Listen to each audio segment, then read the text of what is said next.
I've always told myself that ego simply meant selfish, period. So in Blue Lock, I was like, okay, cool, just be super selfish and score goals. Replacing egoistic with selfishness would still make sense. That was literally my whole understanding from the very first episodes. But then the show kept going and I started feeling, wait, everything that happens here can be explained simply as selfishness. There's much more things going on. If that's the case, then what is ego exactly? So I did what most of us do. I Googled what is ego. The first result shows a person's sense of self-esteem or self-importance. Okay, that's both a vague and lame explanation. I hit the Wikipedia page. Id, ego, superego, psychoanalytic theory. Fancy word. So I did a little bit further down there. Id is the little devil on the shoulder, wants the instant pleasure and lives only in the present moment. Superego, the moral angel, cares all about rules, the society, what's right, and what people expect, the one who cares about the future.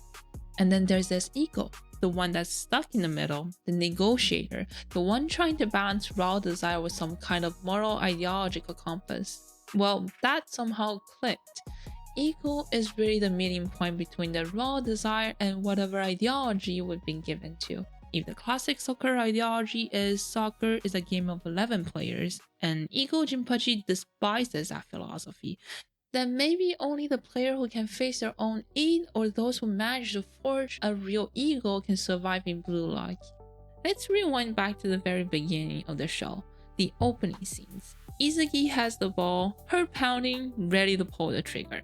Then the coach shouts, soccer is a game of 11.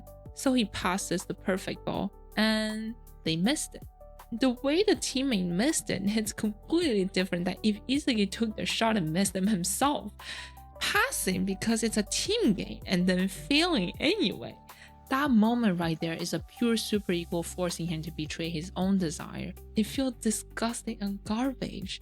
Then he gets the Blue Lock invitation. He steps in. Ego Jinpachi dropped the speech. Soccer is all about scoring more goals than your opponent. That line basically woke Isagi's id up. He wants to score no matter what. His desire is lit and fire.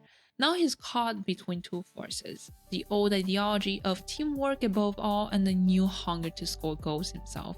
Everything that happens after, the shots, the puzzle, the macro field control, the prediction, the space manipulation were all to create that one shooting lane. His engine allowed him to keep searching for the next goal, the next high, the pleasure of crushing other people's dreams so his own can keep burning. That whole process is him building his ego. The bad boy energy. I love him. He first struggled with the superego imposed by his school's team philosophy. After he entered Blue Lock, Ego Jinpachi awakened his id. Compared to the other players in the Blue Lock facility, Isagi's physicality doesn't allow him to simply score at will, so he has to find another path to the goal by anticipating and exploiting. Here I quote, teamwork.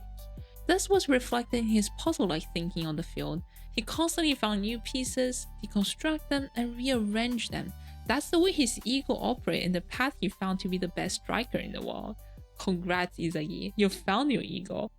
Chigiri and Bachira undergo a similar process of evolution to discover their egos. For instance, Chigiri has a glorious past.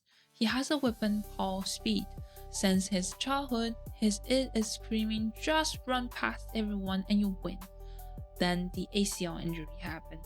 The doctor becomes the superego voice. The angel on his shoulder is whispering, don't go full speed or your soccer career is over.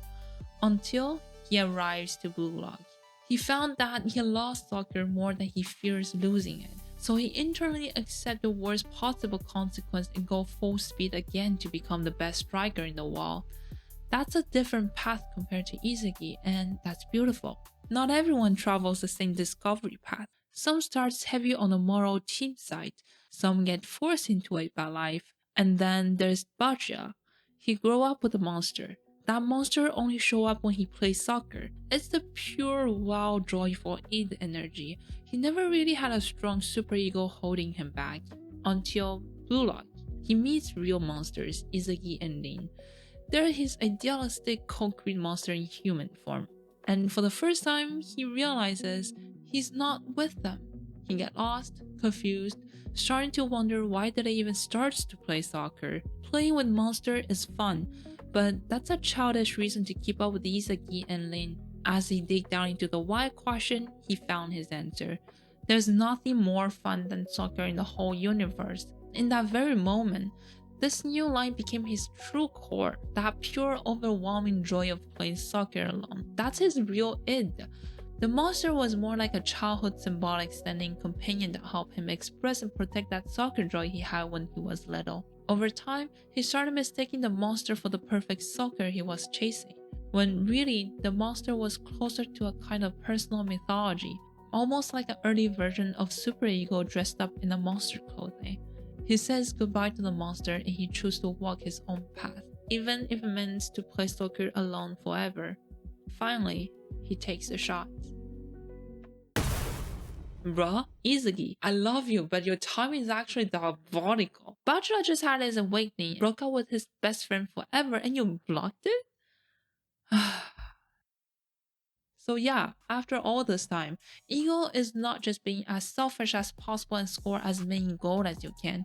It's more of a self-exploration, finding the balance between the raw desire and whatever ideology carries, then constantly adjusting and evolving that balance as you figure out who you actually want to become. That's what I learned from the Blue Lock ego theory. By no means everything I said was right since I'm not a psychology major, but I do stand with my theory. So if you like this video, please smash that thumbs up and drop a comment, especially if you think I got something wrong. Thanks for watching and see you next time.